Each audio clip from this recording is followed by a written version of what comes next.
America's military under attack from our own politicians. That's the topic of today's Bold and Blunt. And I'm your host, Cheryl Chumley, giving you a Christian conservative look at today's news, politics, culture, and events. Mandatory vaccination for military members. That was May 10th of this year from the Coast Guard. Is the COVID-19 vaccination mandatory for all service members? Yes. Service members must be vaccinated or face consequences. That was from defense.gov, December 21st, 2021. Department of the Army to initiate separation of COVID-19 vaccination order refusers. That was from the U.S. Army Public Affairs, February 2022. What is going on with America's military, with America's commander-in-chief of the military and the top brass across all branches of the military? What is going on with the politicians? The politicians on Capitol Hill who right now could put a stop to this unconstitutional overreach, to these unlawful orders, if they want it. How? Legislation. They could certainly legislate and underscore the right of members of America's military to refuse consent to experimental shots.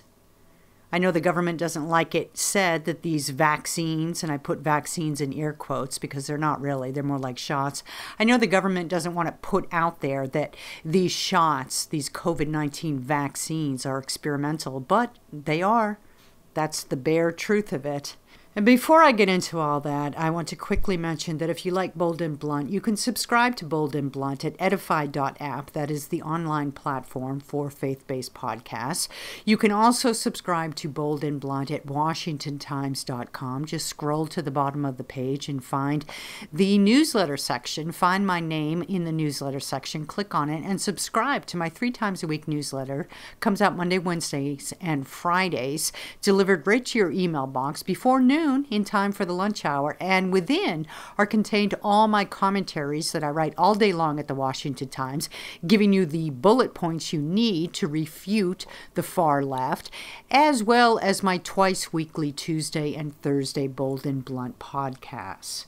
So let's look into this Department of the Army to initiate separation of COVID-19 vaccination order refusers, February 2nd, 2022.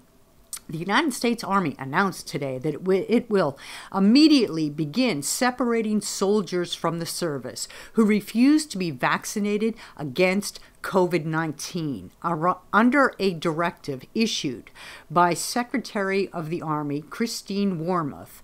Commanders are to initiate involuntary administrative separation proceedings against any soldier who has refused the COVID-19 vaccination order and does not have an approved or pending exemption request. And then the quote from the Secretary of the Army goes like this. Army readiness depends on soldiers who are prepared to train, deploy, fight, and win our nation's wars. Unvaccinated soldiers present risk to the force and jeopardize readiness. You know, the ones who are involuntarily separated may be the lucky ones, because the more we're finding out about these vaccines make that shots, the more it seems like these vaccines make that shots could actually be putting those who are forced to take these vaccines make that shots in serious health dangers. The government wants it believed that these shots are 100% safe. They've been 100% tested for safety. They're 100% safe, and put them in the arms of your 6-month-old babies. But really, in America, the standard normal route that it takes for a real vaccine to be approved takes many years, and it goes through many, many different phases of testing. Well, because of the overhyped response to the coronavirus, America's medical bureaucrats in the government were allowed to bypass these normal checks and balances processes and put these shots into the arms of American citizens, including members of the military, under an emergency use authorization standard, which means that the standards for testing of safety and effectiveness were lowered. And on effectiveness, if you go back in time and look at old headlines from when these shots were first introduced, not just to America, but to the world, but when these shots were first introduced, they all carried these efficacy rates of 90%, 85%, 95%, upwards of a bazillion percent even. Of course, that's a joke on that last. But they all carried these rates of promised effectiveness that were in the high double digits. And as we later learned, if you fast forward to headlines in the news a few months later, after these shots were introduced, you find that, lo and behold, the efficacy rates had fallen dramatically in some instances. I'm talking about dramatically enough to go from a 95% promise of efficacy down to a 40% or an 85% promise of effectiveness down to a 50%. And so then, lo and behold, again, here come the boosters. And then after one booster, the efficacy rate is promised again to be upwards of 80%, upwards of 90%, only to wait a few weeks and again, the effectiveness of these shots fall. And they fall in some cases 40%, 30%.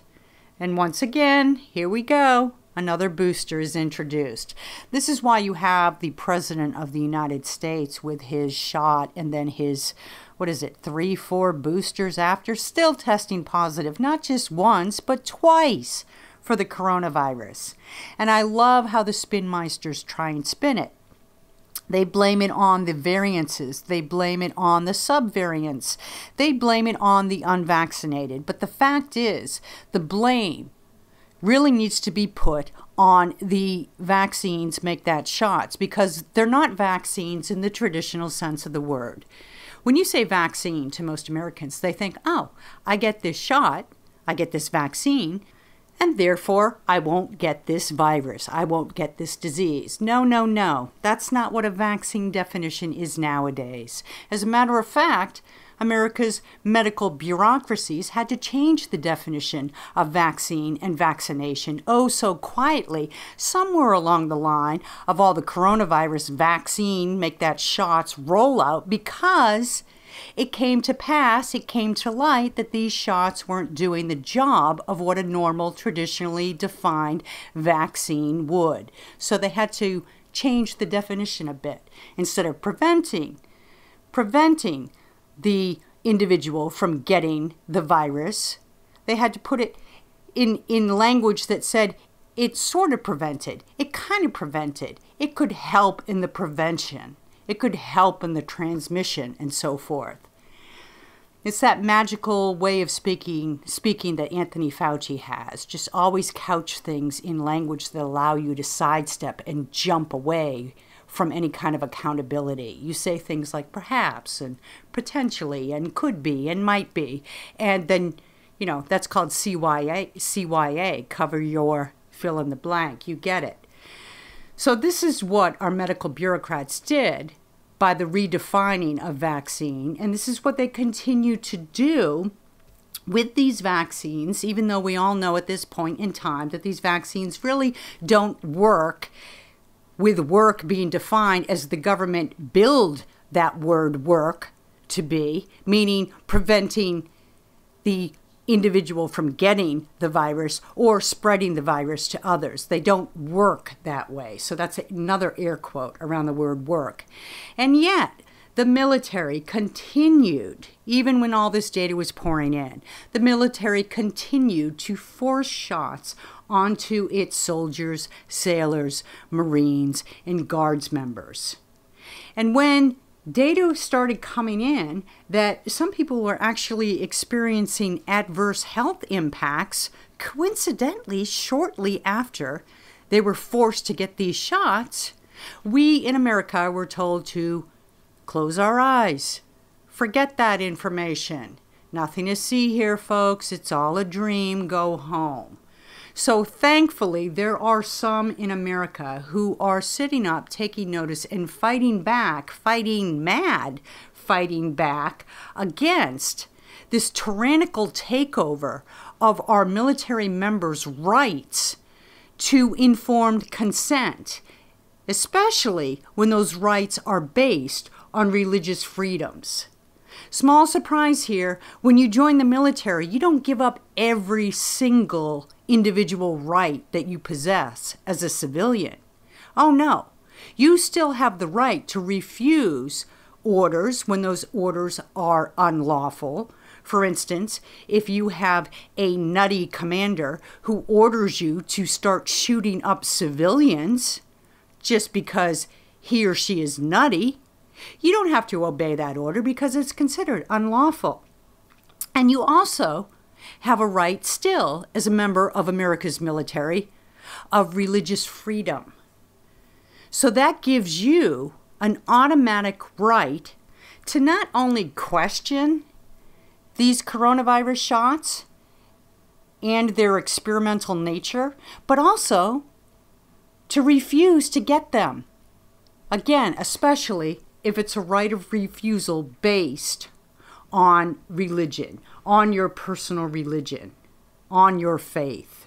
And guess what? I am not the only one who thinks that. For instance, Congressman Thomas Massey, Republican of Kentucky, introduced in the House this bit of legislation in November of 2021, H.R. 3860, to prohibit any requirement that a member of the armed forces receive a vaccination against COVID-19.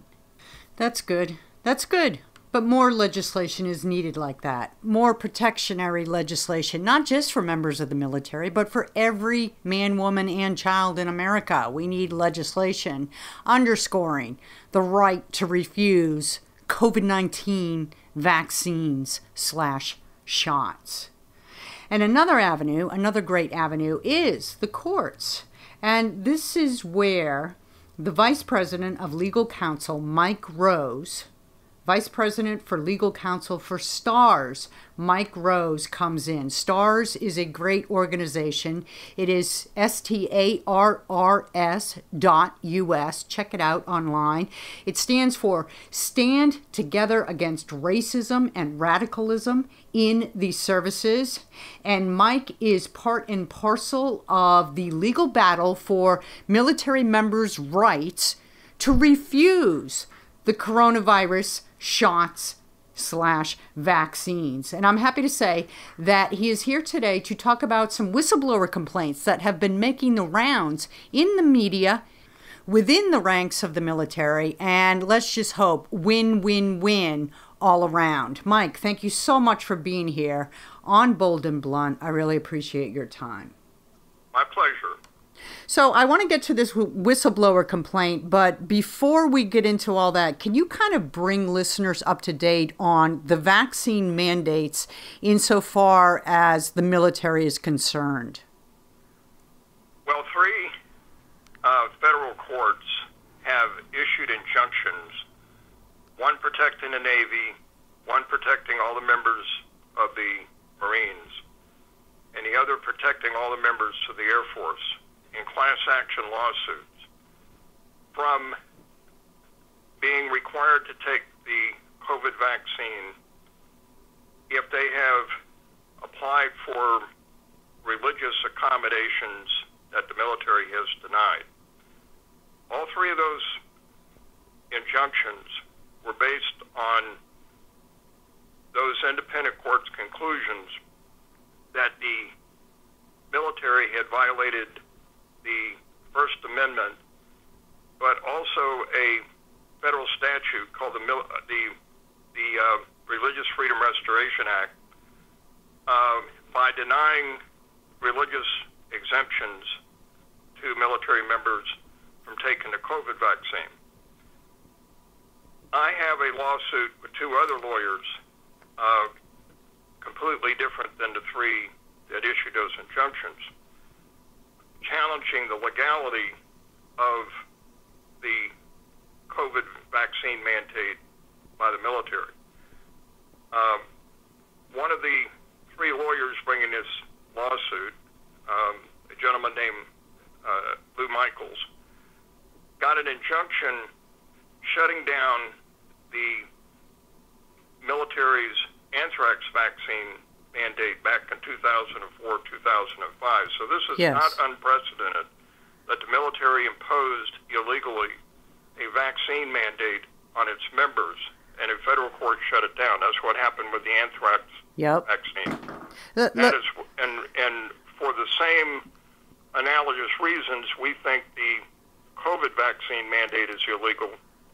And in a federal lawsuit here in Charleston, South Carolina, we are challenging the legality of that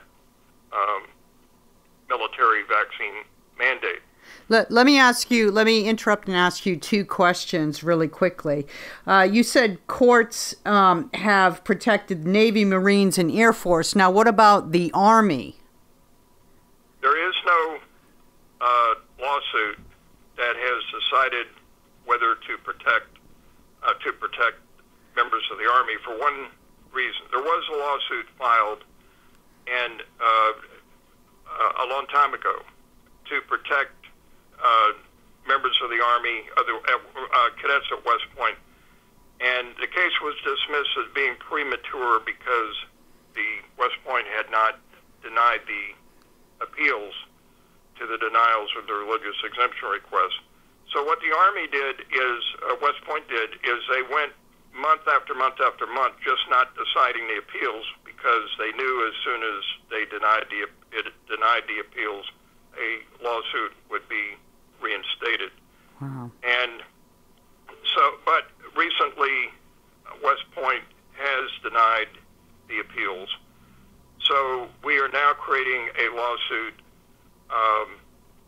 to protect members of the Army who applied for religious accommodations that were denied, and hopefully using the same logic that got injunctions protecting the Navy, the Marines, and the Air Force will do the same thing for the Army.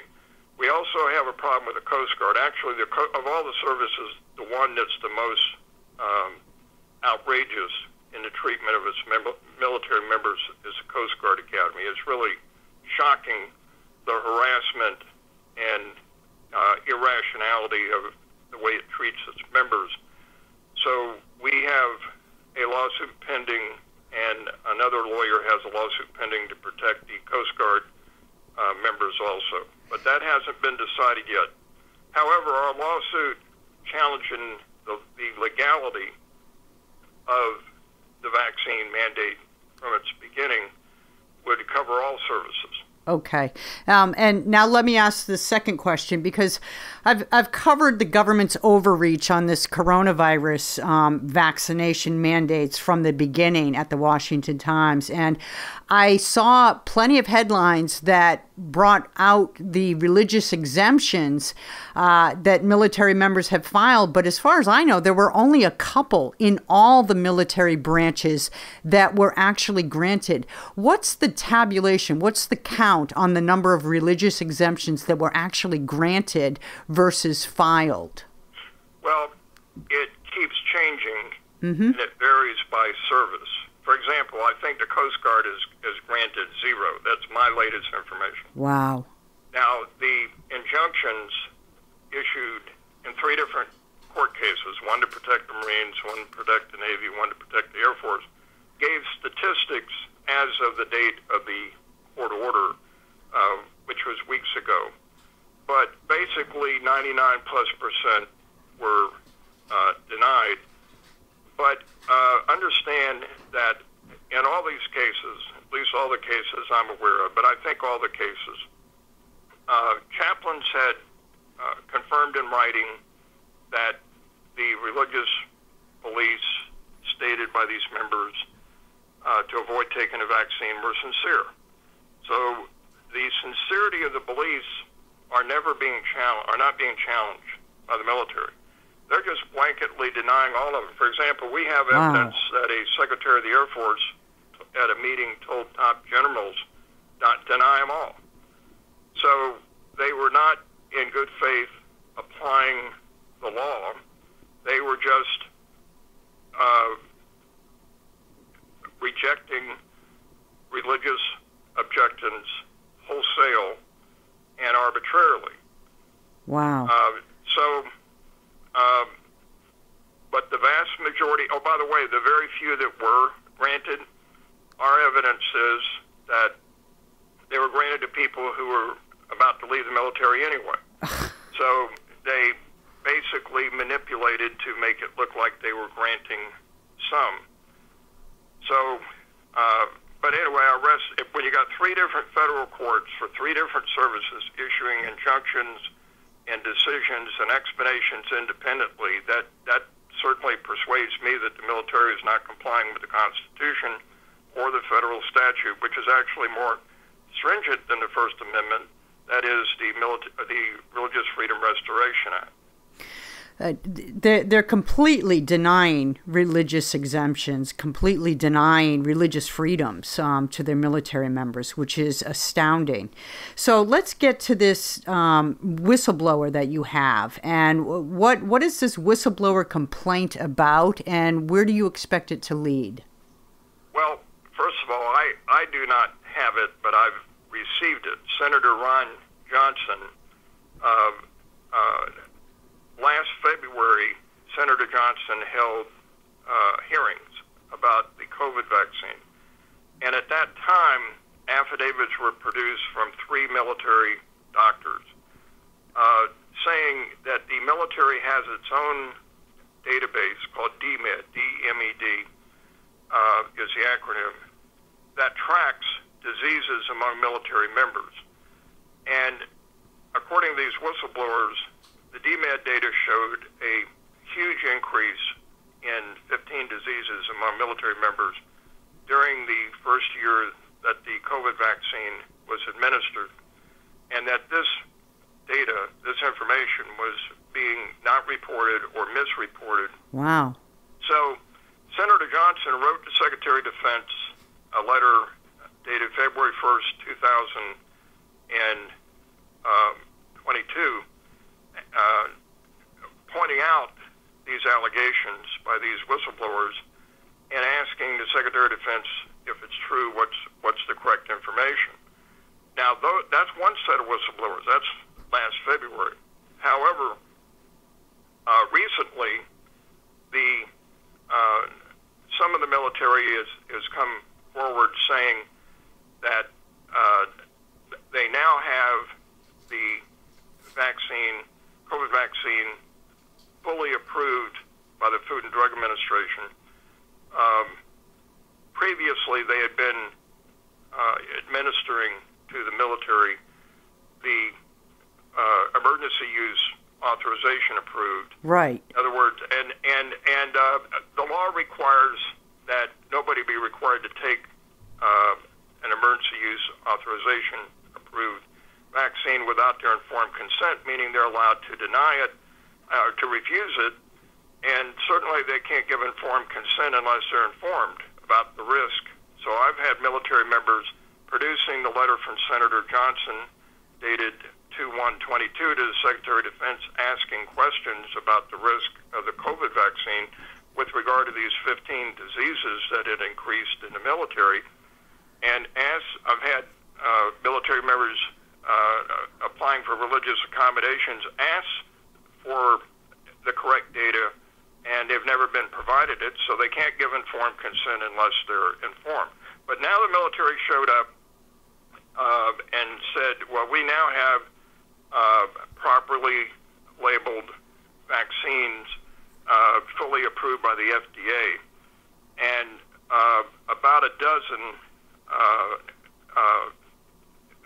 military officers, members, have become whistleblowers, producing evidence that what the military is claiming is false. It's not true that the vaccine that the military is claiming to be fully FDA approved, in fact, is not fully approved because it was not manufactured under these specific conditions that the law requires them to be, like the location, for example, that they're required to be produced in order to be legally fully approved. Now, also they're alleging that falsification. So you put a label on something that makes it appear that it's fully approved, it's Comerty, it's called, when it's not. Wow. So I don't know personally myself what's accurate and what's not. What I know is about a dozen whistleblowers have signed their names to claims that the military is falsifying this information. And Senator Rod Johnson is publicized and inquired by letters about that also. So let me just quick. We'll get discovery in our lawsuits and be able to put people under oath within the military and find out what the truth really is. Let me just quickly summarize and ask you this one question. So if the military came forward and acknowledged that now they have FDA-approved vaccinations for use in military members, that's sort of a tacit admission that prior they did not. So wouldn't that work toward the claims that Senator Johnson and you yourself are making against the military? That's exactly correct. That is an admission or an implied admission. Right. Looky here, Judge, we got the right thing now. We didn't before. Sorry. See, now, let me tell you what's particularly despicable about this. Now, you know, the military officers swear to protect and defend the Constitution. They're supposed to obey the law. And really, they just have a contemptuous disdain. When I say they, I don't mean everybody. I mean people going along with this, where they ignore the law, overlook the law, or scheme to circumvent the law.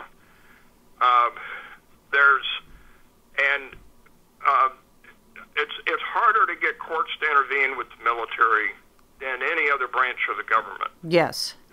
Just because inherent in what the military does, it's requiring people to do stuff they don't want to do, and we need people to obey orders. But then there's military members don't have to obey unlawful orders. But totally aside from the legality of this, look at this as a matter of common sense. The science shows, and even the Center for Disease Control conceded, gee, we gave wrong advice previously. But the COVID vaccine does not keep anybody from getting COVID. It does not keep them from transmitting COVID. And it does not prevent somebody of the age of the military from going to the hospital or dying, because they're not going to go to the hospital or die anyway. Right. So there's no value to the COVID vaccine other than to identify who's compliant versus those who critically think for themselves and try to exercise their rights. Exactly. Which the military, in effect, is trying to purge out of its ranks so that the only people left are the compliant. Yep. So if there's no benefit to the vaccine, but there's enormous harm from the vaccine, as shown by the military's own data and numerous other evidence.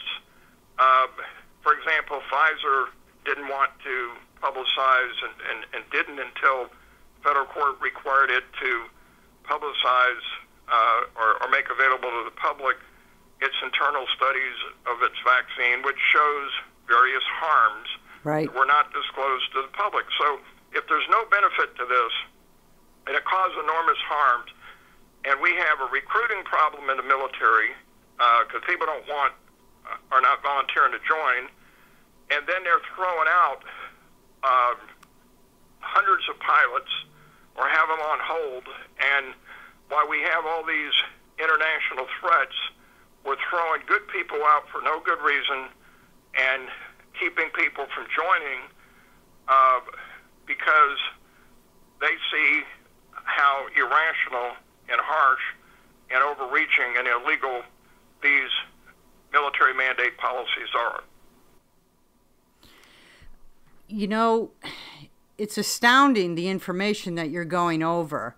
And I just want to, our time's tight, but I just want to wrap up with the one question that probably in the end matters the most. What about the military members who took the vaccine, took the shot because they were ordered to, and they didn't feel they had any other choice, and now they're going to suffer health repercussions from it? Like you said, the 15 diseases that are on the rise, coincidentally timed to the vaccine mandates. Are taxpayers now going to be paying monies to these poor military members, these victims of this unconstitutional overreach for years to come? Well, yes. And one of the reasons the military did not want to or did not, the FDA did not fully approve the vaccine is that there is a different liability scheme if it's emergency use authorized and not fully approved. So in the end, this has to do a lot with money and who would have to pay if things go wrong. Now, you may recall, I recall, I'm old enough to recall, that back in the 1970s, the federal government pushed a vaccine for swine flu on the public, and the U.S. government wound up withdrawing it because of all the people who died or got paralyzed due to the Guillain-Barré syndrome and so forth. And then the swine flu never materialized. So they pushed on the public a vaccine for a disease that never came, and it was so harmful that even it withdrew it. And that's another example of the government screwing up. Absolutely do not assume that just because your government or your military leaders or other leaders, civilian leaders, tell you something, that A, it's true, or that you need to take a vaccine because there's an emergency, because of all the politicization that is tainting the science and undermining our trust. I mean, after all, yesterday, the definition of an emergency for COVID was stretched to forgive more or less $1 billion worth of student loans, just yesterday. Yeah. So that rubber band is being pulled tighter and tighter, or further and further. But now all these people that have the vaccine, like one of my grandson's 23-year-old friends just unexpectedly died overnight. A lot of young people are dying of heart problems that they didn't have until they took the COVID vaccine. Now, was that caused by the COVID vaccine? I don't know. But I have seen a very prominent cardiologist explain about all the spiking increase in myocarditis and young people dying from it due to the vaccine. So when military members ask their superiors, well, sir, you want me to take this vaccine? Could you please tell me about the rate of myocarditis and people dying from heart disease, for example, after they get the vaccine within the military? And they're not given that information. So they can't give informed consent unless they're informed. Why is all this happening? This is happening because ideologues in the Biden administration, leftist ideologues, and in the Pentagon, who are civilians, are pushing these policies to reshape the world in America the way they want it. It's the same people that give us 2 million people coming across our border illegally, many of whom have COVID, that are not vaccinated, that are not tested, and then they're distributed all over the United States in the dead of night. And other things like this, they don't care about the harm being caused by these policies, and it is helping to destroy the military and its culture so that people who are many good people, conservative people, people who believe in their country, they no longer believe in their leaders.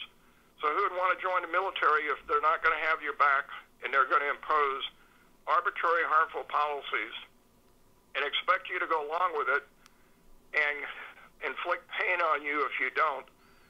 And then, again, I get back to three injunctions by three independent federal courts saying the entire Navy, the entire Marine Corps, and the entire Air Force has violated the Constitution and a federal statute and implementing its religion. They don't like religion, evidently.